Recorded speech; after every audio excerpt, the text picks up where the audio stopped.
Hello दोस्तों, आज की क्लास में हम लोग नंबर सिस्टम का जो क्लासिफिकेशन हम लोगों ने पढ़ा था और कुछ आगे उसके यूजेस जो हम लोगों ने सीखे थे उस पे बेस्ड जो भी क्वेश्चंस हैं उनको आज की क्लास में हम लोग देखेंगे और सीखेंगे कैसे इन क्वेश्चंस को सॉल्व करना है। ठीक है, स्टार्ट करेंगे कुछ सिंबल से जिनको आपका यूज पता होना चाहिए, एटलीस्ट उनका होता क्या है, क्या उनका यूज है, ये आपको पता होना चाहिए। जैसे सबसे पहला सिंबल है आपका समेशन का, या इसको बोलते हैं सिग्मा। इसको क्या नाम दिया गया है? सिग्मा का। और इसका यूज क्या होता है? सम करना। ठीक है, देखो इसको दो तरह से यूज किया जा सकता है। या तो आप इसके आगे कोई ऐसा नंबर लिखो जो डिफाइंड हो, जैसे कि नेचुरल नंबर्स का सिंबल मैंने लिखा n। ठीक है, तो इसका मतलब क्या होगा? सभी नेचुरल नंबर्स का सम। या फिर अगर इसके आगे कोई एक नंबर अनडिफाइंड है तो फिर आपको बताना पड़ेगा कि ये कहां से कहां तक आपको सम करना है। जैसे कि समेशन ऑफ x लिखा है तो आपको बताना पड़ेगा x की वैल्यू 1 से लेकर के x की वैल्यू n तक, और x का फिर अगर कोई फंक्शन है तो उसको भी आपको बताना पड़ेगा। जहां x बराबर क्या है वो चीज आपको डिफाइन करनी पड़ेगी। तो सिग्मा का सिंबल का मतलब क्या होता है? समेशन करना। जहां से लेकर के जहां तक आपको चाहिए वो आप यहां पर लिमिट्स के फॉर्म में इसके नीचे और इसके ऊपर लिखते हो। नीचे जो लिखते हो वो लोअर लिमिट होती है, जो आप ऊपर लिखते हो वो अपर लिमिट कहलाती है। ठीक है, तो ये आपका सिग्मा का सिंबल होता है। इसके बाद जो दूसरा सिंबल है, सभी लोग इससे भली बात ही परिचित हो गए। ये क्या है? सिग्मा के बाद है सेकंड सिंबल इन्फिनिटी का।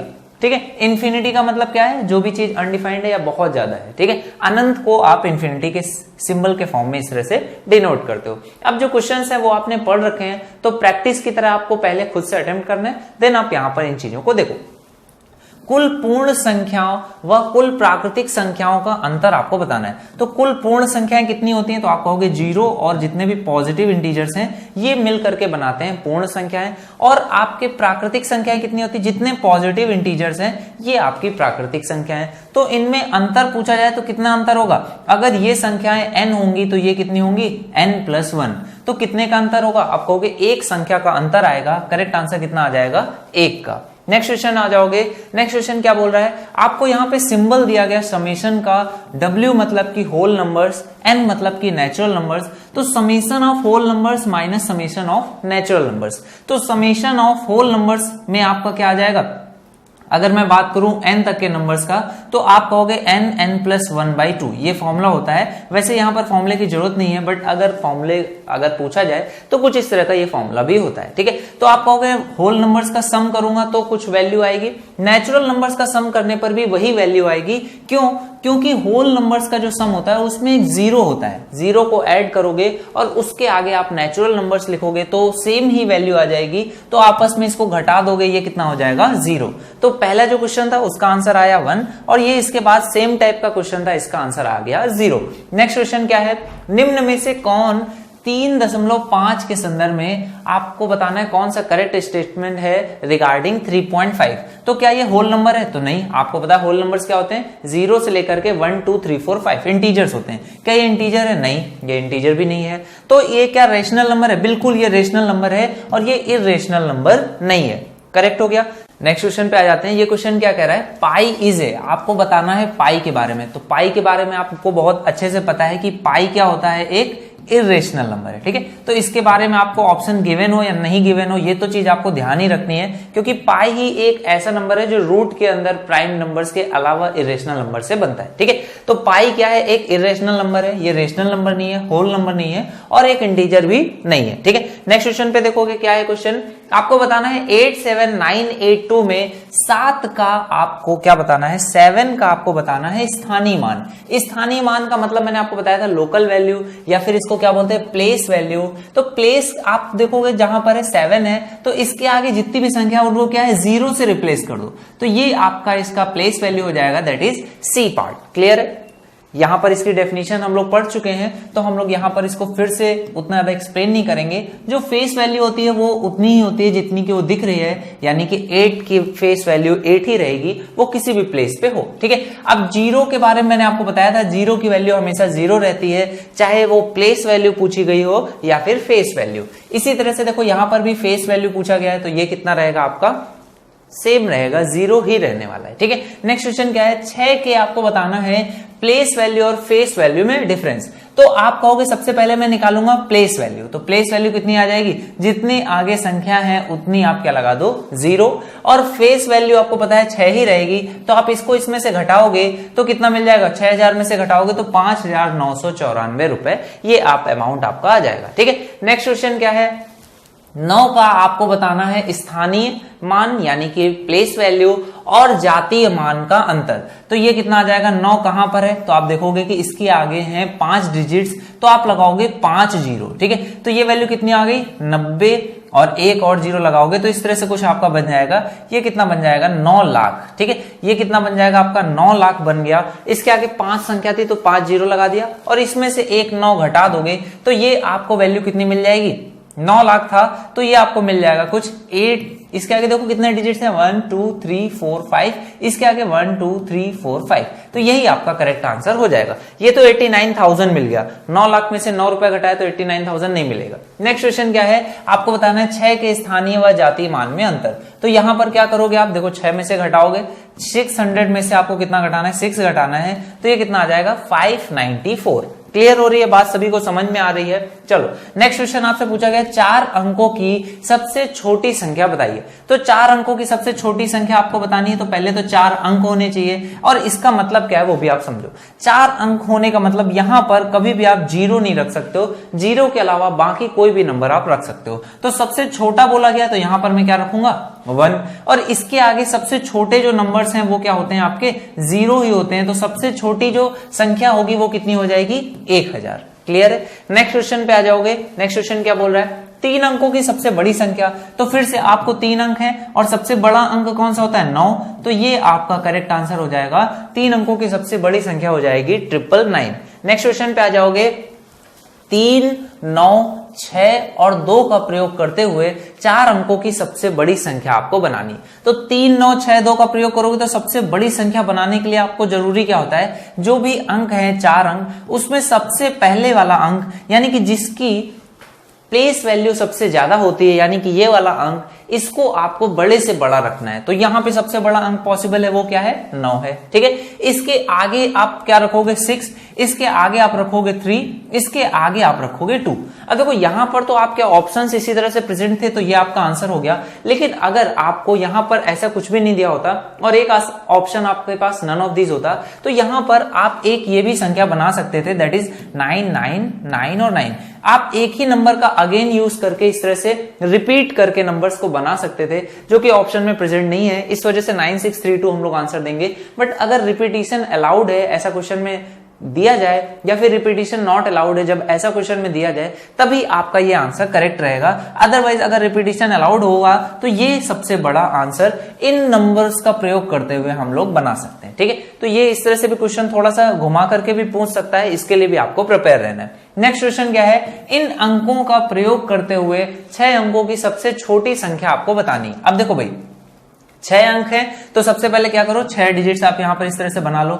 अब इसके बाद सबसे छोटी संख्या बोली गई, तो सबसे छोटी संख्या होने के लिए यहां पर क्या होना चाहिए, सबसे छोटी संख्या होनी चाहिए। तो मैंने आपको बताया 0 नहीं हो सकता, क्योंकि फिर तो ये 5 ही अंक रह जाएंगे, तो यहां पर 0 ना लेकर के उससे जो सबसे छोटा अंक पॉसिबल है उसको ले लो, तो ये हो गया 2। अब इसके बाद यहां पर सबसे छोटी, यहां पर सबसे छोटी, और अंत में आपको सबसे बड़ी संख्या लेनी है। तो पहले सबसे छोटी संख्या इन दोनों में देखो क्या है 0 है, यहां पर भी 0 आ जाएगा। 7 8 9 में सबसे छोटा है 7, फिर 8, फिर 9, तो ये आपकी सबसे छोटी संख्या हो जाएगी, दैट इज 200789। ठीक है, नेक्स्ट क्वेश्चन पे आ जाओगे।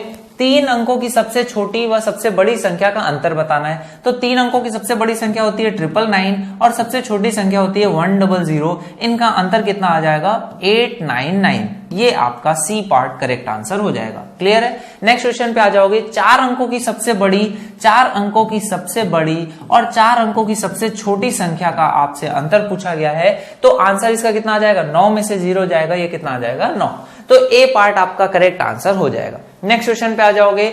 2 8 9 अंकों का प्रयोग करते हुए 3 अंकों की सबसे बड़ी व 3 अंकों की सबसे छोटी संख्या का आपको अंतर बताना है। तो 2 8 9 इन अंकों का प्रयोग करते हुए 3 अंकों की सबसे बड़ी संख्या क्या बन जाएगी 982।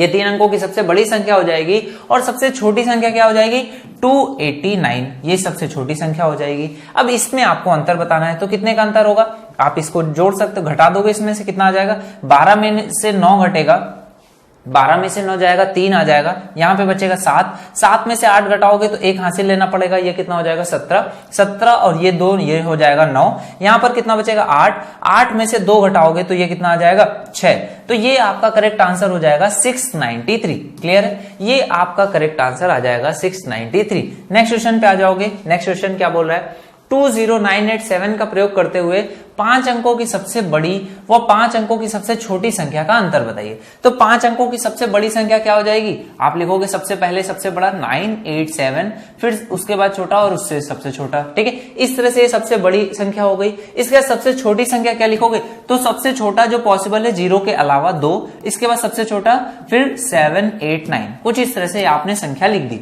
अब इनको घटाओगे और इनका अंतर चेक करना है, तो अंतर देखो कितना आ जाएगा, 10 में से 9 जाएगा, ये कितना आ जाएगा 1, यहाँ पर बचा 11, 11 में से 8 घटाओगे 3, यहाँ पर कितना बचेगा 6, 6 में से 7 घटाओगे ये आ जाएगा 9, यहाँ पे कितना बचा 7, 7 में 0 घटाओगे 7, यहाँ पे 9 है, 9 में से 2 घटाओगे तब भी आएगा 7, तो 77931 ये आपका करेक्ट आंसर आ जाएगा। नेक्स्ट क्वेश्चन पे आ जाओ, 4 अंकों की सबसे बड़ी व 3 अंकों की सबसे छोटी संख्या का अंतर। तो 4 अंकों की सबसे बड़ी संख्या क्या होती है, ये हो गई, और 3 अंकों की सबसे छोटी संख्या कितनी होती है 100, इसका अंतर निकालना है तो ये कितना आ जाएगा 9899, ठीक है, तो ये आपका करेक्ट आंसर हो जाएगा। नेक्स्ट क्वेश्चन पे आ जाओगे। नेक्स्ट क्वेश्चन क्या बोल रहा है, 6 अंकों की सबसे बड़ी संख्या को 2 अंकों की सबसे बड़ी संख्या के साथ जोड़ क्या होगा। तो 6 अंकों की सबसे बड़ी संख्या क्या होती है 1 2 3 4 5 6, ये आपकी सबसे बड़ी संख्या हो गई 6 अंकों की।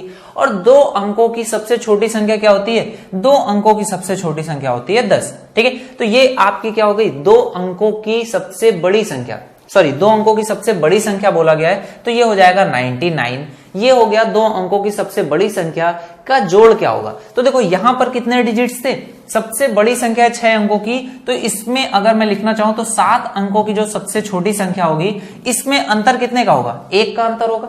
यहां पर 1 अगर आप इसमें इसको दे दोगे तो ये कितना बचेगा 98, और यहां पर 1 जोड़ने पर ये संख्या आ जाएगी। अब इसमें 98 आपको जोड़ना है तो ये 98 हो जाएगा। तो कितने डिजिट बचेंगे आपके पास, आप कहोगे 6 डिजिट ये था, ये हो गई 60 डिजिट की संख्या, यहां पर 1 जीरो और होगा, 3 2 5 और 6 ही है, 1 जीरो और बढ़ा लो तो ये आपकी कुछ इस तरह से संख्या आ जाएगी। और यहां पर इसमें आप इसको कैलकुलेट कर लोगे तो कितने जीरो है 1 2 3 4, 4 जीरो है यहां पर, तो 1 2 3 4, ये आपका करेक्ट आंसर हो जाएगा। 98 तो आ ही जाना है, ये तो क्लियर है। अब 6 डिजिट से 7 डिजिट्स की हो गई, तो 7 डिजिट चेक कर लो कौन सा होगा, 1 2 3 4 5 6 7, ठीक है, तो यही करेक्ट आंसर हो गया। हर तरह से आप चेक करके इसको निकाल सकते हो। नेक्स्ट क्वेश्चन पे आ जाओगे, 4 अंकों की सबसे बड़ी संख्या को आप भाग देना है, आपको डिवाइड करना है 4 अंकों की सबसे बड़ी संख्या को 2 अंकों की सबसे छोटी संख्या से। तो 4 अंकों की सबसे बड़ी संख्या क्या होती है 999, और 2 अंकों की सबसे छोटी संख्या क्या होती है 10, ठीक है, इससे आप डिवाइड करोगे तो कितना आ जाएगा, 10 से डिवाइड करोगे दशमलव यहां पर लग जाएगा, और ये आपका करेक्ट आंसर हो जाएगा। नेक्स्ट क्वेश्चन पे आ जाओगे। नेक्स्ट क्वेश्चन क्या है आपका 24 क्वेश्चन है, यहां पर निम्न में से कौन सी पूर्णकालिक यानी कि परफेक्ट नंबर है। तो परफेक्ट नंबर के लिए मैंने आपको बताया था क्या होता है, आपको उसके फैक्टर्स निकालने होते हैं। जैसे कि अगर यहाँ 24 को चेक करना है तो इसके फैक्टर निकालूंगा, 2 4 6 12, और ये इस तरह से कुछ हो जाएगा। अब इसको जोड़ना है तो ये कितना हो जाएगा, 4 और 2 6 और 1 7, 7 और 6 ये हो गया 13, 13 और 12 25, तो ये तो इससे ज्यादा हो गया, यानी कि ये आंसर नहीं होगा। तो सी पार्ट आप चेक करोगे 28 करेक्ट आंसर है, ये मैंने आपको पढ़ाते समय भी बताया था। नेक्स्ट क्वेश्चन पे आ जाओगे, निम्न में से कौन सी चक्रीय संख्या है, साइक्लिक नंबर कौन सा है, तो ये भी आपको पता होना चाहिए, मैंने आपको बताया भी था 142857, ये आपका ऐसा नंबर है जिसमें आप 1 से मल्टीप्लाई करो, 2 से मल्टीप्लाई करो, 3 से करो, 4 से करो, 5 से करो, जिस भी नंबर से आप मल्टीप्लाई करोगे कॉन्टिन्यूअसली आपको क्या मिलेगा, यही डिजिट्स मिलेंगे, बस इनकी प्लेस जो होगी आपस में सफल होगी, बट डिजिट्स यही रहने वाले हैं। तो ये क्या है आपका साइक्लिक नंबर है, ठीक है। नेक्स्ट क्वेश्चन पे आ जाओगे, आपसे पूछा गया रूट में 0.0001 ये कैसा नंबर है, रेशनल है, इरेशनल है, इंटीजर है या फिर इमेजिनरी नंबर है। तो देखो इमेजिनरी नंबर आपको पता है क्या होता है, निगेटिव नंबर्स या फिर जिसमें रूट के अंदर -1 होता है, ये होते हैं आपके या तो आयोटा लगा हो या फिर रूट के अंदर माइनस हो। रूट के अंदर निगेटिव नंबर्स को हम लोग क्या बोलते हैं, इमेजिनरी नंबर बोलते हैं। ठीक है, तो ये तो इमेजिनरी नंबर तो है नहीं, ये इरेशनल नंबर हो सकता है क्या? तो देखो इसको चेक करेंगे, यहां पर इसकी वैल्यू कितनी आ जाएगी। देखो दशमलव के आगे जब भी आपको इवन नंबर ऑफ डिजिट्स मिलेंगे, यानी कि 1, 2, 3 और 4, तो ये आपका रूट जो होगा उसको हम लोग ओपन कर सकते हैं। कैसे? दशमलव को 2 अंकों के बाद शिफ्ट कर देंगे। यानी कि अगर यहाँ पे 6 होते तो 3 अंकों के बाद शिफ्ट कर देते, यहां अगर 8 डिजिट्स होते दशमलव के बाद तो आप उनको 4 अंकों के बाद, यानी कि जितने भी अंक हैं उसके आधे अंकों के बाद दशमलव शिफ्ट हो जाएगा। ठीक है, तो यहां पर 4 अंकों के बाद है तो दशमलव शिफ्ट हो जाएगा 2 अंकों के बाद। अब देखो ये नंबर क्या लिखा हुआ है, ये नंबर है 1, तो 1 का रूट कितना आ जाएगा, 1 ही आ जाएगा। तो ये कितना आ जाएगा, 1। लेकिन क्योंकि दशमलव को 2 अंकों के बाद शिफ्ट करना है तो आप क्या करोगे, यहां पर दशमलव लोगे और 0.01, ये इसका आंसर कुछ आ जाएगा। ठीक है, तो ये इसका आंसर आएगा। और ये कैसा नंबर है, एक रेशनल नंबर है, इंटीजर नहीं है और इरेशनल नंबर भी नहीं है। लेकिन एक चीज आपको ध्यान देनी है, अभी तो मैंने बताया कि जब इवन नंबर ऑफ होंगे दशमलव के बाद में, अगर दशमलव के बाद में आपके पास कुछ ऑड नंबर ऑफ डिजिट्स हैं, तब आप क्या करोगे। जैसे यहां पर 3 है तो ये कैसा नंबर है, आप इसके बारे में कह सकते हो कि ये कैसा है, एक इरेशनल नंबर है। क्यों ऐसा मैंने बोला, क्योंकि 10 की पावर ये कैसा लिखा हुआ है, माइनस में 3, और ये कैसा लिखा हुआ था, रूट में 10 की पावर माइनस में 4। तो रूट जो होता है वो क्या होता है, पावर होता है 1/2। तो अगर यहां पर लिखा हुआ है 10 की पावर -4, तो उसको मैं किससे गुणा करूंगा, 1/2 से। तो ये कितना आ जाएगा, 10 की पावर -2। ठीक है, ये कितना आ जाएगा, 10 की पावर -2 आ जाएगा। लेकिन अगर यहां पर लिखा हुआ -3, तो यहां पर जब मैं 1/2 करूंगा तो ये कितनी आ जाएगी, 10 की पावर -3/2।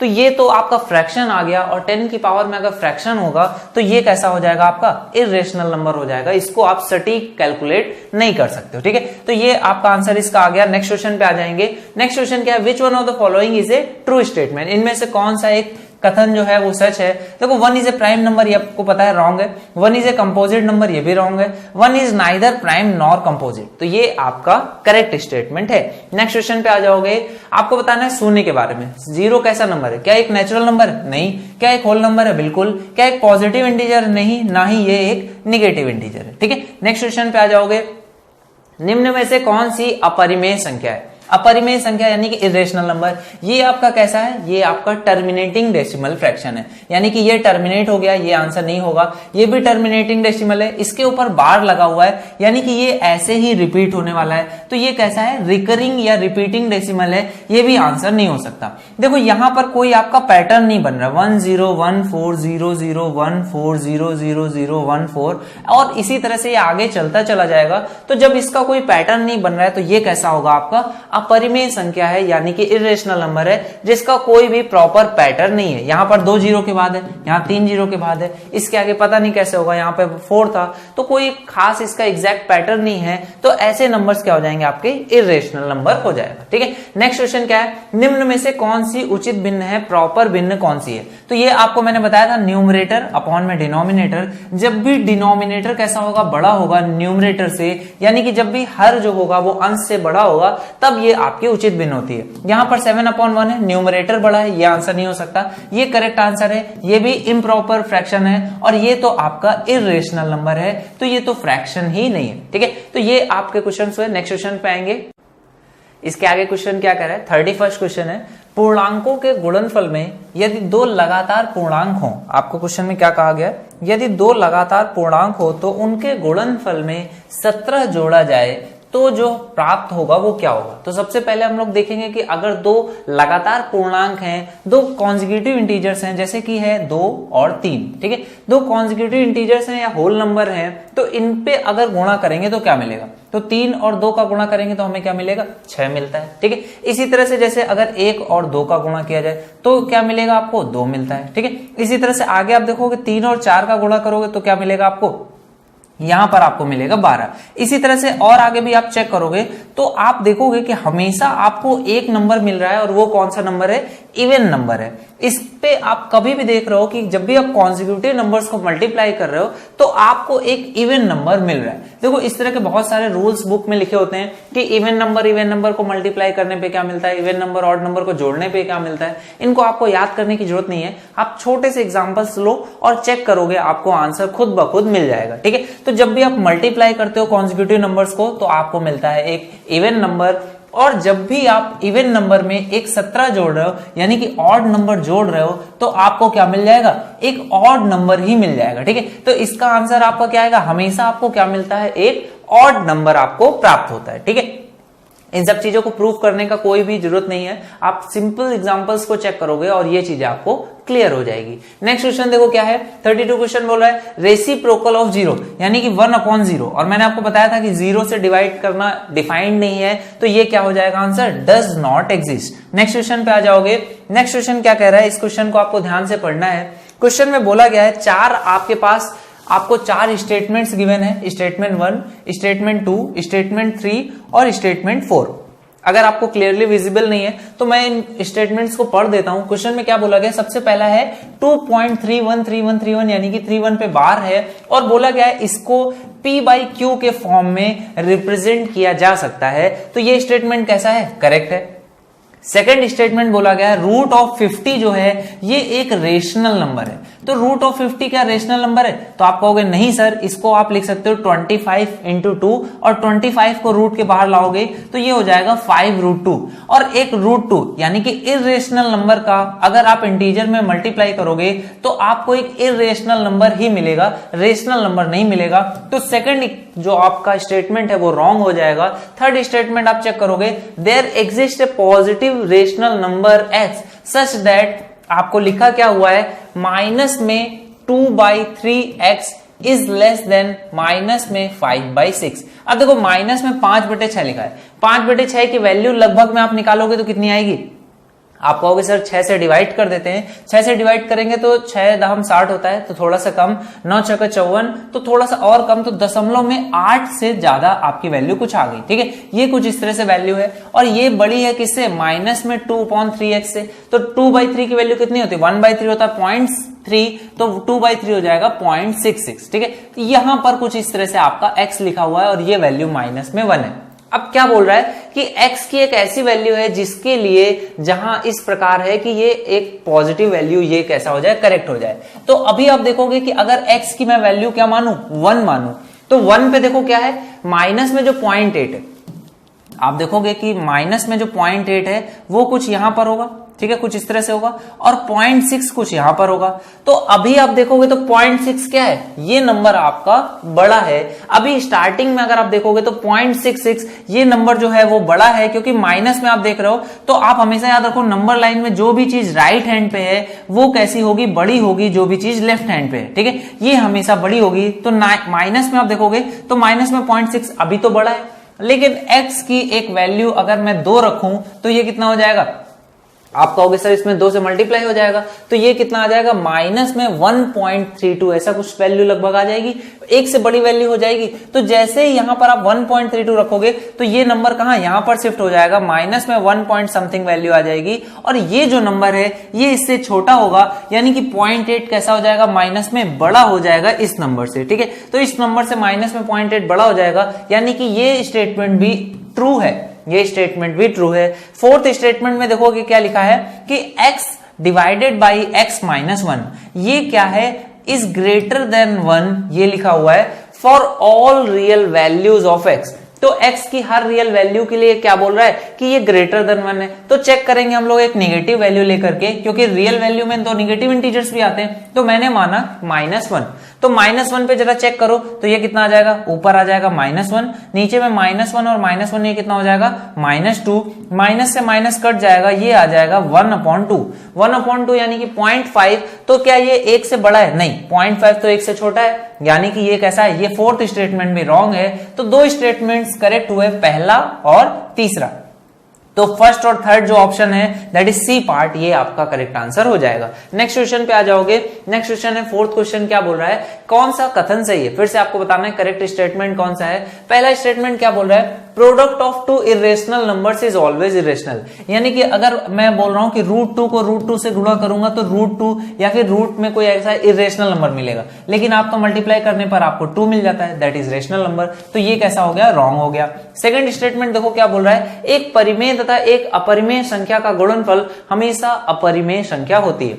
अगर आप किसी भी परिमेय संख्या यानी कि 2 और अपरिमेय संख्या यानी कि √2 इनका गुणनफल करोगे तो ये आपको क्या मिलेगा, अपरिमेय संख्या मिलेगी। और ये स्टेटमेंट कैसा है, करेक्ट है। नेक्स्ट देखो क्या है, अगर सम ऑफ टू इरेशनल नंबर्स बोला गया, सम ऑफ टू इरेशनल नंबर्स, इनको अगर जोड़ा जाए कैन नेवर बी इरेशनल, तो ये तो जस्ट अपोजिट है। जब आप इनको जोड़ोगे तो ये कैसा हो जाएगा, एक इरेशनल नंबर ही आपको प्राप्त होगा। अब यहां पर थोड़ा सा समझने वाली चीज है, मैंने आपको बताया भी है, जब भी आप दो इरेशनल नंबर्स को जोड़ते हो, जब भी आप दो इरेशनल नंबर्स को जोड़ते हो तो हमेशा आपको एक इरेशनल नंबर मिलेगा, ऐसा ट्रू नहीं है, इसको आपको याद रखना है। ये सम टाइम्स आपको इरेशनल नंबर मिलता है और सम टाइम्स आपको रेशनल नंबर मिलेगा। दो इरेशनल नंबर्स को जोड़ने पर हमेशा आपको रेशनल नंबर मिले, ये ट्रुथ नहीं है, ये चीज आपको ध्यान रखनी है, ठीक है। फोर्थ स्टेटमेंट क्या है, एक पूर्णांक तथा एक परिमेय संख्या का योगफल कभी भी पूर्णांक नहीं होता है। देखो एक पूर्णांक यानी कि 2 हो गया और एक परिमेय संख्या भी हो गई 2, ठीक है, तो ये कभी भी पूर्णांक नहीं होता है। ऐसा होता है क्या, नहीं, ये भी रॉन्ग है। तो एक ही स्टेटमेंट करेक्ट है, दैट इज सेकंड स्टेटमेंट, ठीक है। नेक्स्ट क्वेश्चन पे आ जाओगे।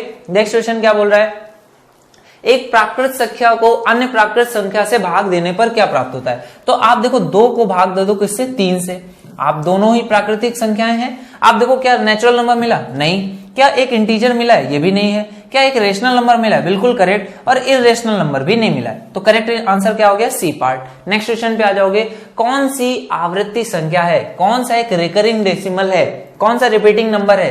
तो आप देखोगे कि जब भी आप 5 से डिवाइड करते हो, जब भी आप किसी भी क्वेश्चन को, जब भी आप किसी भी नंबर को 5 से डिवाइड करोगे, जब भी आप नंबर को 5 से डिवाइड करोगे तो आपको पता है क्या मिलेगा, आपको 5 से डिवाइड करना यानी कि 1/5, ये वैल्यू होती है 0.2, यानी कि इससे आप मल्टीप्लाई कर दोगे, यानी कि आपको रिकरिंग डेसिमल नहीं मिलने वाला है। यानी कि 5 से डिवाइड करो या 1/5 के स्क्वायर से या 1/5 के क्यूब से, तो यहां पर आपको रिकरिंग डेसिमल नहीं मिलेगा। अब इसके बाद बात आती है कि 8 से डिवाइड करने पर रिकरिंग डेसिमल मिलेगा। तो देखो 8 से डिवाइड करो या 2 से डिवाइड करो या 4 से डिवाइड करो या 2 की किसी भी पावर से आप डिवाइड करोगे, तब भी आपको रिकरिंग डेसिमल नहीं मिलेगा। क्यों नहीं मिलेगा, क्योंकि 1/2 की वैल्यू कितनी होती है, 0.5, ठीक है। 1/4 की वैल्यू आप निकालोगे, ये आपकी कैसी होती है, ये 0.25 आ जाएगी। ये आपस में ये वैल्यूज कुछ ऐसी हैं जिनसे आपको रिपीटिंग डेसिमल नहीं मिलेगा। आपको रिपीटिंग डेसिमल लाने के लिए 1/3,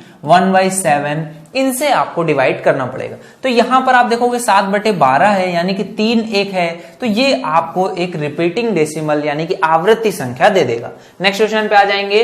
नेक्स्ट क्वेश्चन क्या बोल रहा है, कौन सी पूर्णकालिक संख्या है, यानी कि कौन सा परफेक्ट नंबर है। तो आपको पता है 6 कैसा होता है, एक परफेक्ट नंबर होता है। नेक्स्ट क्वेश्चन पे आ जाओगे, सबसे छोटी संयुक्त संख्या क्या है। यहां पर आपको ध्यान रखना है, 1 आपकी संयुक्त संख्या नहीं है, 2 भी नहीं है, 3 भी नहीं है, सबसे छोटी संयुक्त संख्या है 4। नेक्स्ट क्वेश्चन पे आ जाओगे, 0 क्या है, क्या धनात्मक इंटीजर, नहीं है, नेगेटिव इंटीजर भी नहीं है, ना तो धनात्मक है ना ही ऋणात्मक है, that is fourth part. Next question पे आ जाएंगे। नेक्स्ट क्वेश्चन क्या बोल रहा है, निम्न में से कौन सा कथन सत्य है।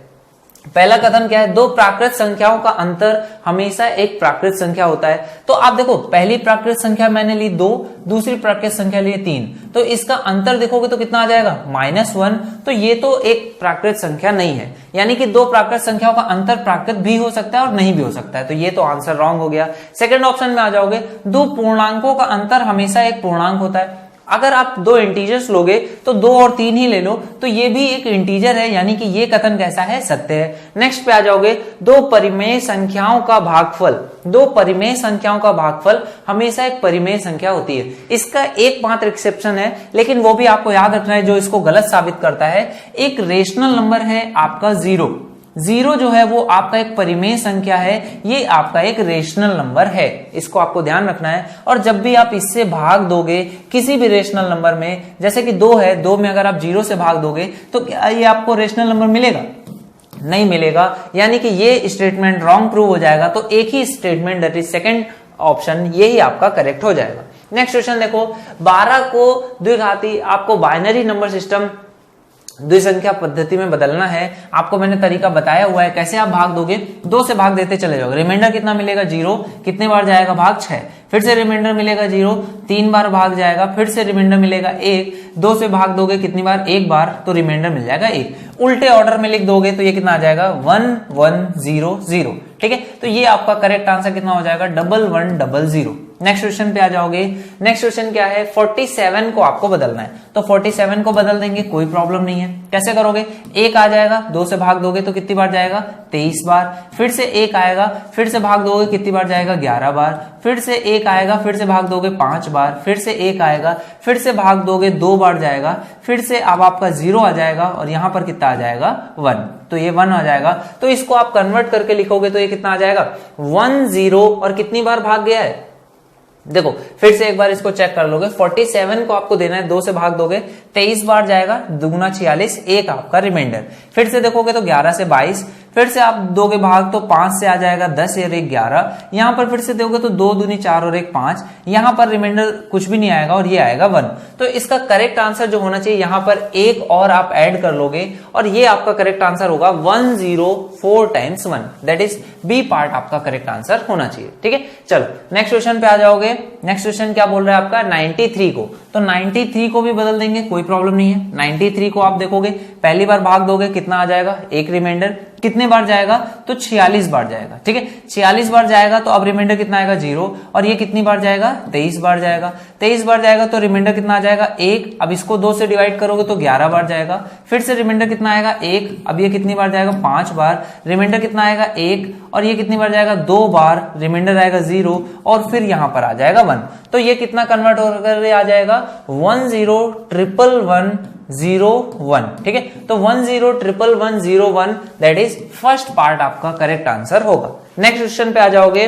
नेक्स्ट क्वेश्चन क्या बोल रहा है, द्विघाती संख्या को अब आपको दशमलव पद्धति में बदलना है। तो 111 लिखा हुआ है, तो मैंने आपको बताया था क्या करते हैं, 2 की पावर 0, 2 की पावर 1, 2 की पावर 2, इससे इनमें मल्टीप्लाई कर दोगे और इनको जोड़ करके लिख दोगे, इनको जोड़ करके लिखोगे इससे आपस में मल्टीप्लाई करके।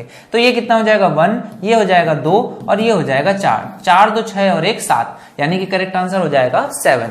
इसी तरह से और एग्जांपल्स भी आप देखोगे, ये लिखा हुआ है 101010, इसको आपको बदलना है दशमलव पद्धति में। तो कैसे बदलोगे, 2 की पावर 0, यहां पर कितना आ जाएगा 2 की पावर 0 हो जाएगा तो ये हो जाएगा 0, 2 की पावर 1 आएगा तो ये आ जाएगा 2, 2 की पावर फिर से हो जाएगा ये 0 ही रहेगा, 2 की पावर यहाँ पे कितना आ जाएगा 0 1 2, यहाँ पे आ जाएगा 3, यहाँ 4 और यहाँ पर आ जाएगा 5।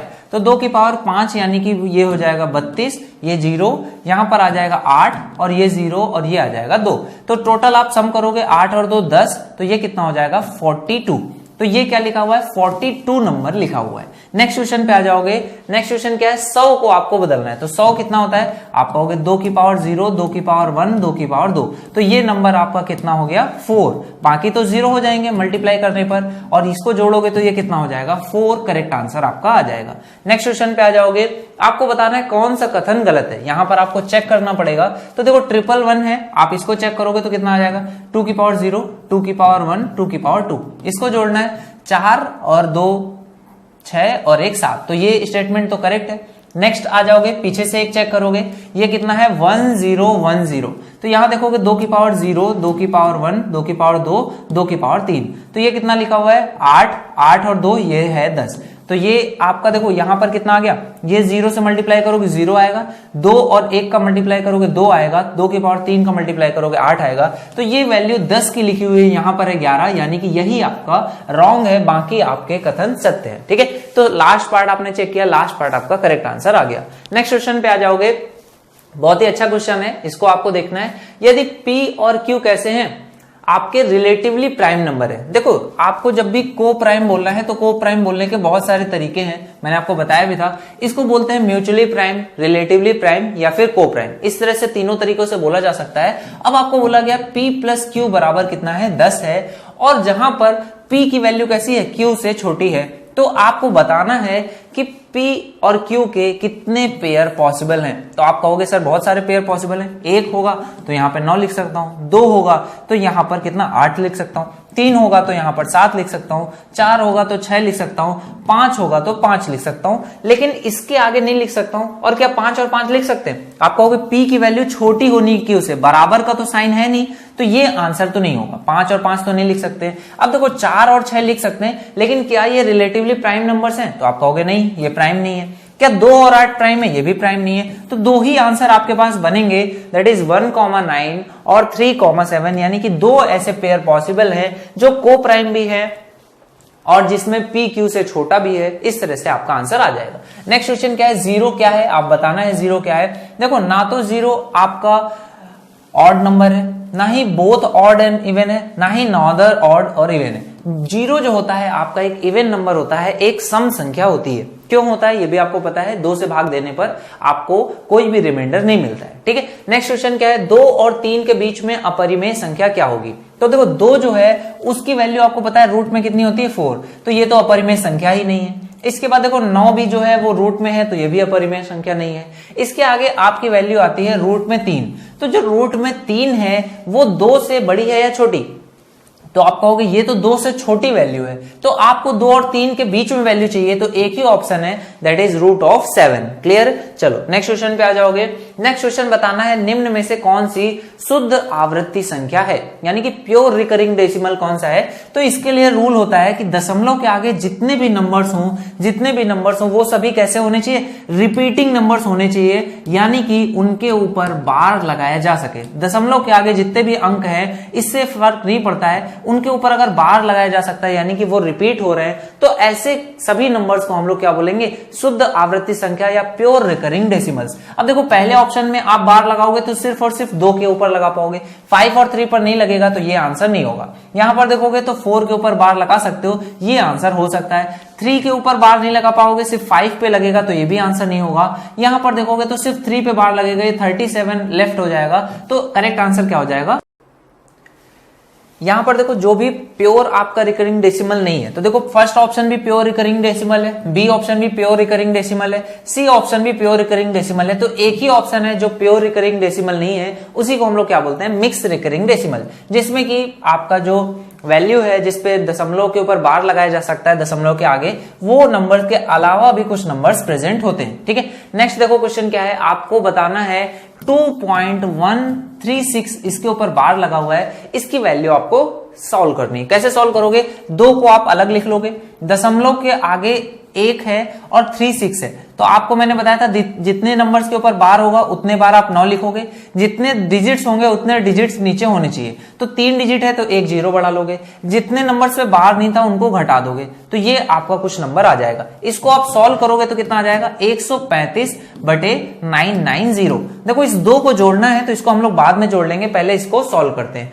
9 से काट दोगे कितनी बार जाएगा, 9 एकम 9, और यहां पर कितना बचेगा 4, 9 पना 45। ठीक है, कुछ इस तरह से लिख सकता हूं। इसको 9 से काटूंगा तो ये कितना आ जाएगा 110। एक बार और 5 से काट सकता हूं, ये कितना आ जाएगा 5 या 15। यहां पर काटूंगा 2 तो ये कितना आ जाएगा 3/22। ये वैल्यू आ गई 3/22। इसको मैं 2 में जोड़ दूंगा तो 3/22 को 2 में जोड़ूंगा तो कितना आ जाएगा, आप बोलोगे कि ये आ जाएगा 22 का दुगना 44 और 3 47। तो ये करेक्ट आंसर कितना आ जाएगा 47/22। ठीक है, चलो नेक्स्ट क्वेश्चन पे आ जाओगे। नेक्स्ट क्वेश्चन में क्या करना है, 1.27 बार, इसको आपको क्या करना है, सॉल्व करना है। तो कैसे सॉल्व करोगे, आप कहोगे कि सर दशमलव के आगे बार लगा हुआ है, तो हम लोग क्या करेंगे, बार हटाएंगे, जितने नंबर्स पे बार है उतने ऊपर नीचे वैल्यू में 0 लिख देंगे। ठीक है, तो ये आ जाएगा 9 से काटोगे 9 त्रिक 27, ये आ जाएगा 11, तो 3/11 आ जाएगा। एक इसमें जोड़ोगे तो कितना आ जाएगा 11, एलसीएम आ जाएगा, 11 एकम 11 और 3 14, तो 14/11 ये इसका करेक्ट आंसर हो जाएगा। नेक्स्ट क्वेश्चन पे आ जाओगे। नेक्स्ट क्वेश्चन क्या बोल रहा है, दशमलव में 5 7 के ऊपर बार है, तो करेक्टली आपको देखो एक ही ऑप्शन में दिख रहा है 57/99। सीधे से क्वेश्चन है और डायरेक्ट उसका आंसर भी लिखा हुआ है। नेक्स्ट क्वेश्चन है 0.63 और 0.37 पे बार है, इनको जोड़ना है। मैंने आपको बताया था जब भी 99 ये लोग पहुंच जाएंगे तो उसको आपको अलग करना है, उसके आगे की वैल्यू को आपको एड अप करके लिखना है। तो 63 और 37 है, इसको आप जोड़ोगे तो कितना आ जाएगा, डायरेक्टली जोड़ोगे तो आ जाएगा 60 और 30 90 और ये 100 हो जाएगा, लेकिन 100 नहीं है, इसको हम लोग कैसे लिखेंगे, 1.99 के बाद हम लोग एक अलग कर देते हैं तो एक बच जाएगा, तो उसको आप लिखोगे 1.01 और एक बचा है तो उसके ऊपर बार लगाओगे, तो करेक्ट आंसर आपका जो आएगा वो यहां पर एक बार लगा होगा और ये आपका करेक्ट आंसर हो जाएगा 1.01 के ऊपर बार। ठीक है, नेक्स्ट क्वेश्चन देखोगे, नेक्स्ट क्वेश्चन क्या बोल रहा है, 3.87 में से आपको घटाना है 2.59। ठीक है, ये आपको घटाना है, इसके ऊपर दोनों पे बार है, तो आप घटा लोगे कैसे आएगा, यहां पर सीधे से हम लोग इसको घटा सकते हैं, यहां पर ये बार है, यहां पर बार है, आप इसको घटाओगे, 17 में से 9 घटाओगे तो कितना आ जाएगा, ये आ जाएगा 8 और यहां पर कितना बचेगा, 7 बचेगा, 7 में से 5 घटाओगे 2 और 3 में से 2 घटाओगे 1, तो ये आपका करेक्ट आंसर कितना आ जाएगा 1.28 के ऊपर बार। तो लास्ट ऑप्शन जो होगा ये राइट आंसर हो जाएगा 1.28 पर बार। ठीक है, नेक्स्ट क्वेश्चन पे आ जाओगे, नेक्स्ट क्वेश्चन क्या है, देखो मल्टीप्लीकेशन का है, मैंने आपको ये कराया भी हुआ है। 1.2 बार को पहले तो आप लिखोगे तो ये कितना आ जाएगा 1.2/9 या फिर इसको आप लिख सकते हो 11/9, इसको आप लिख सकते हो 11/9 और इसका मल्टीप्लीकेशन किससे है, 0.03 बार है तो 0.03 अपॉन में कितना आ जाएगा 99 आ जाएगा और इसको आप सॉल्व करोगे तो कितना आ जाएगा 1/33। ठीक है, 1/33 आ जाएगा, 1/33 से आप मल्टीप्लाई करोगे तो 11 से काट दोगे आ जाएगा 3, तो ये वैल्यू आपकी आ जाएगी 1/27। 1/27 की वैल्यू आप निकालोगे तो देखो कितना आ जाएगा, दशमलव लगेगा, ऊपर हो जाएगा 10। ठीक है, फिर एक जीरो बढ़ेगा, यहां पर कितना हो जाएगा 100, यहां पर जब आ जाएगा 100 तो अब आप देखो लगभग 30 से थोड़ा कम है, तो 3 बार आपको इसको गुणा करना पड़ेगा, तो 3 बार जब आप गुणा करोगे तो ये कितना आ जाएगा, यहां पर आ जाएगा 81, तो 81 100 में से कितना कम है, आप इसको भाग दे दो, टोटल भाग दे लो इस तरह से कुछ। ठीक है, तो यहां पर ये था, एक दशमलव लगा, एक जीरो बढ़ा, ये हो गया 100, आप इसमें से भाग दोगे कितने बार, 3 बार, तो ये आ जाएगा 81, इसमें से घटाओगे तो ये आ जाएगा 19 आ गया, तो यहां पर एक जीरो फिर से बढ़ जाएगा। अब देखो आपको यहां पर 2 डिजिट्स तक तो ऑप्शन में मिल गया है, अब 6 या 7 में आपको चूज करना है, तो 6 से इसको मल्टीप्लाई करोगे तो कितना आ जाएगा 120 और 7×6 42, तो ये कितना आ गया 162। अब यहां पर 162 इससे छोटा है तो 27 एक बार और इसमें आप जोड़ के देखोगे तो कितना आ जाएगा 189, तो 0.37 यहां पर आएगा, क्योंकि 7 टाइम्स जब मल्टीप्लाई करता हूं तो कितना मिलेगा 189। तो करेक्ट आंसर इसका थर्ड डिजिट तक हम लोग चेक करेंगे तो आ जाएगा 0.037। ठीक है, तो ये इसका करेक्ट आंसर होना चाहिए। नेक्स्ट क्वेश्चन पे आ जाओगे, आपको इसको बताना है निम्न में से सबसे छोटी संख्या क्या है। तो सबसे पहले आपको क्या करना पड़ेगा, सभी जो नंबर्स लिखे हुए उनकी वैल्यू आपको पता होना चाहिए। ये कितना है 4/9, यहां पर जब आप इसका रूट लोगे तो ये कितना है 3/7, इसके आगे लिखा हुआ है पॉइंट में 45 और यहां पे 8 का स्क्वायर करोगे तो आ जाएगा पॉइंट में 64। ठीक है, यहां पर 2 वैल्यू आपके दशमलव में है तो इसको भी हम लोग दशमलव में लिख सकते हैं, कितना आ जाएगा 1/9 है तो इससे डिवाइड करोगे तो दशमलव में कितना हो जाएगा, यहां पर 9 से भाग दोगे, यहां दशमलव लगेगा तो ये कितना हो जाएगा 40 हो जाएगा, 9 चौको 36 होता है तो 0.44 लगभग इसकी वैल्यू आएगी। 3/7 है, इसको भी आप डिवाइड करोगे 7 से, 3 में दशमलव लगाओगे, एक जीरो बढ़ जाएगा, 7 चौके 28 हो जाएगा, यहाँ 28 आएगा तो बचेगा 2, फिर से एक जीरो यहां पर आ जाएगा तो 7 दूनी 14 लगभग आएगा, तो पॉइंट में 42 आया, तो ये वैल्यू पॉइंट में 42 है, ये 0.45 है, ये 0.64 है, तो करेक्ट आंसर आपका कितना आ जाएगा, जो 3/7 यानी कि रूट में 9/49 है, ये सबसे छोटी संख्या है। ये क्वेश्चन देखो आपका प्रीवियस ईयर में पूछा भी गया है। नेक्स्ट क्वेश्चन पे आ जाएंगे, नेक्स्ट क्वेश्चन क्या बोल रहा है, आपको कंपैरिजन करना है, जो कि मैंने आपको सिखाया है। वीडियो को एंड तक अगर आपने देखा होगा तो एंड में मैंने आपको कंपैरिजन करना सिखाया था फ्रैक्शंस में। तो वो कंपैरिजन करने का तरीका क्या होता है, आपके पास जैसे कि नंबर्स लिखे हुए हैं 15/16, 19/20, आपको सबसे छोटी भिन्न आपको पता करनी है, तो आप क्या करोगे 15/16 यहां पर लिखा हुआ है, यहां पर लिखा हुआ है 19/20। ठीक है, तो आप क्या करोगे, क्रॉस मल्टीप्लीकेशन करते हो, क्रॉस मल्टीप्लीकेशन करोगे और जो वैल्यू ऊपर में सबसे बड़ी आएगी वही आपका आंसर होगा। ये एक तरीका है, लेकिन एक और तरीका भी आपको याद रखना है, जब इनके बीच में जो डिफरेंस है वो कैसा है, सेम है। अगर इनके नंबर्स के बीच में जो डिफरेंस है वो कैसा है, सेम है, जैसे यहाँ पे 15 और 16 में 1 का डिफरेंस है, 19 और 20 में 1 का डिफरेंस है, 24 और 25 में और 34 और 35 में 1 का डिफरेंस है, तो जो नंबर ऊपर में यानी कि न्यूमरेटर में जो नंबर बड़ा होगा वही नंबर आपका सबसे बड़ा होगा और जो नंबर सबसे छोटा होगा वही नंबर सबसे छोटा होगा। इसको याद रखने का आपको तरीका हमेशा याद रखना है। आप क्या करो, सबसे छोटे ऐसे नंबर्स ले लो, जैसे कि 1/2 और 2/3। अगर आपको कभी इनमें कंपैरिजन करना है तो आप कैसे याद रखोगे? देखो, इनके बीच का डिफरेंस कितने का है? 1 का। इनके बीच में डिफरेंस कितने का है? 1 का है। लेकिन 1/2 की वैल्यू कितनी होती है? 0.5। लेकिन 2/3 की वैल्यू कितनी होती है? 0.66। इस तरह से कुछ वैल्यू होती है। तो 0.5 बड़ा है कि 0.66? तो आप कहोगे सर ये वैल्यू ऑब्वियस सी बात है, बड़ी है, बहुत बड़ी है। तो यहां पर तो क्लियरली दिख रहा है। लेकिन अगर आपको 15/16, 19/20, 24/25, 34/35 दिया है, तब आपको ये चीजें याद नहीं रहती है। तो इसको आप छोटे नंबर्स के फॉर्म में याद रखोगे कि जब भी आपका नंबर्स में डिफरेंस कैसा है, सेम है, 15/16, 19/20, 24/25, 34/35, तो डिफरेंस कितने का है? आपका डिफरेंस जो है वो सेम है। तो आप क्या करोगे, जो वैल्यू न्यूमरेटर में जो वैल्यू बड़ी है वही वैल्यू बड़ी होगी और जो सबसे छोटी है वही सबसे छोटी हो जाएगी। तो इसका आंसर क्या आ जाएगा? 15/16। क्लियर?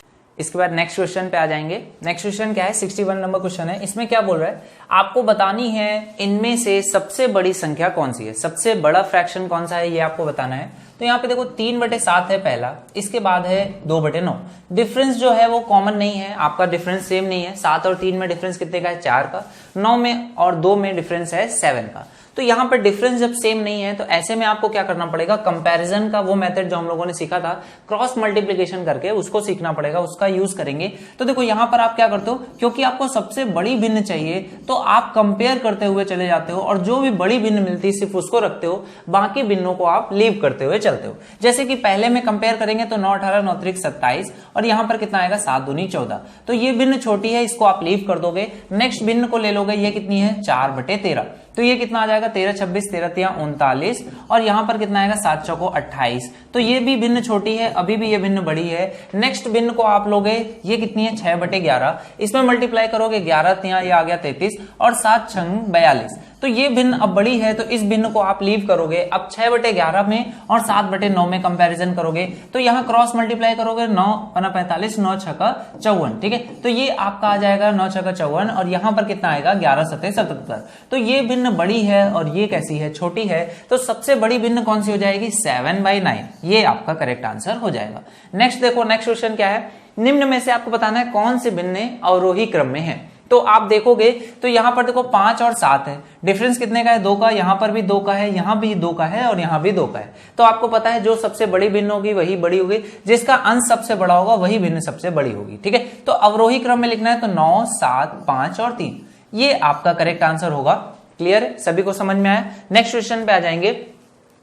अब देखो क्वेश्चन में आपको कुछ इस तरह से जब दिया हो, बहुत सारे नंबर्स दिए होते हैं और इनमें से सभी भिन्नों को आपको अवरोही क्रम में लगाना है और आपके पास ऑप्शंस भी नहीं है जिनमें से कि आप 4 को चेक करके बता सको कि अवरोही क्रम में है या नहीं है। तो इस तरह के क्वेश्चन में अब आपको क्या करना है, पहले तो उनको क्रम में लगाना है और उसके बाद बताना है अवरोही क्रम यानी कि डिसेंडिंग ऑर्डर, घटते हुए क्रम में जब आप लगाओगे उसके बाद आपको बताना है पहली, दूसरी और इसका तीसरी जो भिन्न है वो कौन सी होगी। इस तरह के जब आपको क्वेश्चन एग्जाम में मिलेंगे तो ऐसे क्वेश्चन को आपको सबसे पहले तो इसको एक रो में लगाना है, एक डिसेंडिंग ऑर्डर में आपको इसको फिट करना है। तो इसके लिए अगर आप इसकी एग्जैक्ट वैल्यूज निकालने दशमलव के 2 डिजिट्स तक तो वो बहुत इजी भी पड़ता है और उस तरह से आप क्वेश्चन को अच्छे वे में इजीली कर पाओगे। ठीक है, तो इसको आपको करने के लिए क्या करना पड़ेगा, देखो अपॉन में जो वैल्यूज हैं वो बहुत ही ईजी है और आपको परसेंटेज में इन वैल्यूज को याद करना भी पड़ता है। तो आप इनको अभी से ही याद कर सकते हो, थोड़ा थोड़ा याद कर सकते हो। जैसे कि सिंपल से आप स्टार्ट करोगे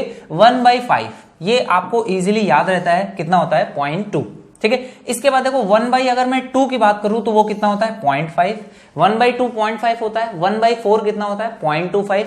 तो 1/8 कितना होता है, पॉइंट में 125, ये 1/8 की वैल्यू होती है। इसके बाद 9 और 11 भी आपस में इसी तरह से अपोजिट वे में रिलेटेड होते हैं। 1/9 की वैल्यू होती है पॉइंट में 1111, यानी कि इसको आप 11 बोल सकते हो। इसी तरह से 11 की वैल्यू 1/, में कितनी होती है 0.09, कुछ इस तरह से रहता है। इसके बाद कुछ और नंबर्स हैं जिनको कि आप याद रखते हो। 1/7 जो होता है वो परसेंटेज में होता है 14.28%, या अगर आप इसको दशमलव में देखोगे तो 1/7 होता है 0.1428।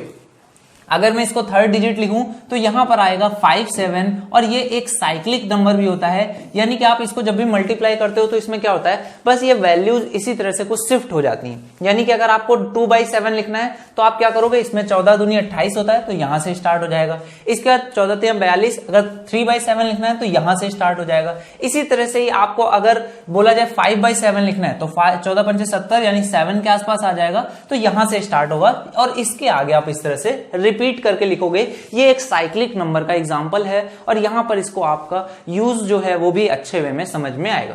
इसके आगे क्या है, 1/12 है। 1/12 की वैल्यू कितनी होती है, पॉइंट में 83, 0.083। ये आपको कुछ वैल्यूज हैं जो धीरे धीरे आपको यूज में आएंगी और आपको याद भी हो जाएंगी। ठीक है, तो पहला जो ऑप्शन लिखा हुआ है वो 3/5 है। 1/5 कितना होता है, 0.2, तो 3/5 कितना हो जाएगा, पॉइंट में 6। ठीक है, इसके बाद लिखा हुआ है 1/8, तो 1/8 की वैल्यू कितनी हो गई, पॉइंट में 125। इसके आगे देखो आपको क्या लिखा हुआ है, 8/11। 1/11 कितना होता है, 0.09, तो 8/11 है तो 9 से मल्टीप्लाई होगा, 8 में हो जाएगा 72, तो ये कितना आ जाएगा, ये आपका आ जाएगा थर्ड नंबर पे आ जाएगा 9 8 72, 0.7272, कुछ इस तरह से आ जाएगा। फिर लिखा हुआ है 4/9, तो 4/9 आपका कितना आ जाएगा, 1/9 इतना होता है, 4/9 आपका आ जाएगा पॉइंट में 4444, कुछ इस तरह से ये वैल्यू आपकी आ जाएगी। इसके आगे आपको लिखा हुआ है 2/7, तो 2/7, 1/7 की वैल्यू 1428 है, 2/7 की वैल्यू कितनी आ जाएगी, पॉइंट में 285714। ठीक है, ये आप 6 डिजिट्स तक लिख सकते हो बिना किसी कैलकुलेशन के। 5/7 है तो 14 5 70 होता है, तो 7 से स्टार्ट करोगे और फिर से साइक्लिक नंबर वे में लिख दोगे तो ये कितना आ जाएगा, 71428। ठीक है, 71428 इस तरह से आप लिखोगे, ये वैल्यू आ जाएगी 5/7 की। और 5/12 की वैल्यू आपको लिखनी है, तो ये कितना आ जाएगा, आप इसमें 5 से मल्टीप्लाई करोगे तो 8 5 40, तो पॉइंट में 4 के अप्रॉक्स वैल्यू कुछ आपकी आएगी। ये वैल्यूज आपकी आ जाएंगी। ये हो जाएगा नंबर 1, नंबर 2, नंबर 3, कुछ इस तरह से जैसे क्वेश्चन में दिया वैसे ही मैंने इसको कर लिया। 5, ये हो जाएगा 6। ये आपके कुछ 6 डिजिट्स लिखे हुए, यहां पर 1 2 3 4 5 6 और ये हो गया 7। ठीक है, इस तरह से आपके 7 डिजिट्स हो गए। अब आपको बोलना है इसको अवरोही क्रम में, तो सबसे बड़ा नंबर आपको क्या दिख रहा है, आप कहोगे सबसे बड़ा नंबर है 72। ठीक है, तो ये जो तीसरा नंबर है ये आपका सबसे पहले आ जाएगा।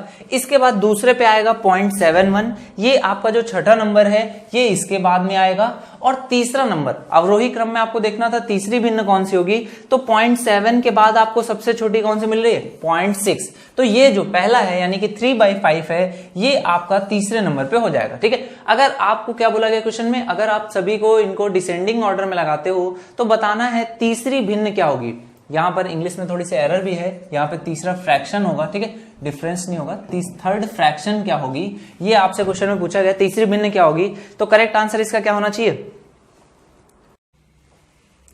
तो इसका आंसर 3/5 होना चाहिए, लेकिन यहां पर ऑप्शन में प्रेजेंट नहीं है। आई थिंक एक ऑप्शन इसमें आप नन ऑफ दीज और ऐड कर लोगे, क्योंकि बैंकिंग का एग्जाम है तो इसमें 5 ऑप्शंस रहते हैं और करेक्ट आंसर इसका क्या आ जाएगा, ई पार्ट, नन ऑफ दीज। ठीक है, तो ये इसका करेक्ट आंसर होगा। नेक्स्ट क्वेश्चन पे आ जाओगे। नेक्स्ट क्वेश्चन में भी आपको इसी तरह से कुछ क्वेश्चन पूछा गया है, 2/5, 3/8, 4/9, 5/13, 6/11। इन सभी भिन्नों को आपको क्या करना है, अवरोही क्रम डिसेंडिंग ऑर्डर में ही लगाना है, कुछ इस तरह से आपको करना है और आपको बताना है चौथी भिन्न क्या होगी। तो यहां पर भी आप क्या करो, वैल्यूज को ही आप निकाल लो, वो सबसे बेटर मेथड रहेगा। तो आप सबकी वैल्यू निकालोगे, 2/5 की वैल्यू कितनी आ जाएगी, 1/5 आपको याद है 0.2, तो ये हो जाएगा 0.4। 3/8 है, 1/8 की वैल्यू अभी आपने देखी थी 0.125, तो 3 बार आप उसको मल्टीप्लाई करोगे तो कितना आ जाएगा, 0.375। ठीक है, इसके बाद 4/9 है, 1/9 कितना होता है, 0.11, तो ये आपका 4 से मल्टीप्लाई करोगे तो 0.44। 5/13 आया, 1/13 की वैल्यू बहुत कम यूज होती है, बट फिर भी देख लो पॉइंट में होती है 0.76। ठीक है, तो इसको 5 से मल्टीप्लाई करोगे तो 7×35 आ जाएगा, ये वैल्यू आपकी कुछ इस तरह से आ जाएगी। ठीक है, नेक्स्ट क्या है, 6/11, 1/11 कितना होता है, पॉइंट में 0.909। ठीक है, इस तरह से रहता है, तो ये आपकी वैल्यू आ जाएगी, 6 से मल्टीप्लाई करोगे 9 6 54, तो ये आ जाएगा पॉइंट में 54। आपसे पूछा क्या गया क्वेश्चन में, अगर इस तरह से सभी भिन्नों को अवरोही क्रम में लें तो आपको बताना है वैल्यू किसकी, चौथी भिन्न क्या होगी। तो चौथी भिन्न आपको बतानी है, यहां पर आप देखोगे ये वैल्यू देखो, इसमें अगर आप 76 आया, ठीक है, 76 में आप 5 का मल्टीप्लीकेशन करोगे तो 7 पने 35 तो आ जाएगा, यहाँ पर 35 होगा। इसको मल्टीप्लाई करके भी आप चेक कर लो, 6 पंजे 30, यहाँ पे वैल्यू लगभग 3 के अप्रॉक्स और ऐड होगी, ठीक है। तो ये पॉइंट में 38 आ जाएगा, तो ये वैल्यू आपकी थोड़ी सी बड़ी हो जाएगी, और ये वैल्यू बड़ी होगी तो आप इसको एक बार फर्दर चेक करोगे तो करेक्ट आंसर आपका फर्स्ट सबसे बड़ा तो ये नंबर है, सेकंड पे ये है, थर्ड पे ये है, और फोर्थ पे आपका जो नंबर आएगा, चौथी भिन्न होगी, वो ये नंबर आपका करेक्ट हो जाएगा, ठीक है। अगर आपको इसमें थोड़ा बहुत डाउट है कि ये बड़ा होगा या फिर ये बड़ा होगा, तो आप क्या करो, इसका क्रॉस मल्टीप्लीकेशन कर लो, यानी कि किसको, 3/8 को और 5/13 को, इनको क्रॉस मल्टीप्लीकेशन करोगे तो देखो कितना आ जाएगा, 13 26 13 13 39, ये आ गया 39, और 8 को मल्टीप्लाई करोगे 5 से तो ये देखो आ गया 40। तो ये वैल्यू थोड़ा सा बड़ी है, यानी कि यहां पर भी वही चीज चेक हो रही थी, तो 5/13 ये आपकी वैल्यू थोड़ी सी बड़ी है। तो सबसे छोटी अगर पूछा गया होता तो 3/8 आता, और क्योंकि चौथी भिन्न पूछा गया है तो आपका आंसर कितना आ जाएगा, 5/13, ये आपका करेक्ट आंसर होगा। जब भी दशमलव में थोड़ा भी वैल्यूज आसपास आएंगी तो आप फ्रैक्शन को डायरेक्टली कंपेयर भी कर सकते हो, ठीक है। नेक्स्ट क्वेश्चन पे आ जाओगे। नेक्स्ट क्वेश्चन क्या बोल रहा है, नीचे दी गई भिन्नों को क्रमबद्ध करके ऊपर से चौथी भिन्न आपको बताना है। इन भिन्नों को आपको क्या करना है, क्रमबद्ध करना है। किस क्रम में वृद्ध करना है वो आपको दिया गया, सॉर्टिंग द असेंडिंग ऑर्डर। इनको कैसे, असेंडिंग ऑर्डर, असेंडिंग ऑर्डर में आप इनको लगाओगे तो कितना आ जाएगा, देखो 8/9 है, 7/8 है, 5/6, 3 भिन्न आपको डायरेक्टली मिल गई जिनमें डिफरेंस 1 का है, तो आप इनको ऐसे ही लिख लोगे, 5/6, यहां पर आ जाएगा 7/8, और यहां पर आ जाएगा 8/9, 3 भिन्न आपको मिल गई हैं। इसके बाद देखो 17/20 है, 17/20 को आप यहां से कंपेयर कर लो, 17/20 इसको आप कंपेयर करोगे तो 17×5 = 85, 17×6 = 102, ठीक है। तो ये आ जाएगा 102, और यहां पर कितना आ जाएगा, 20×5 = 100।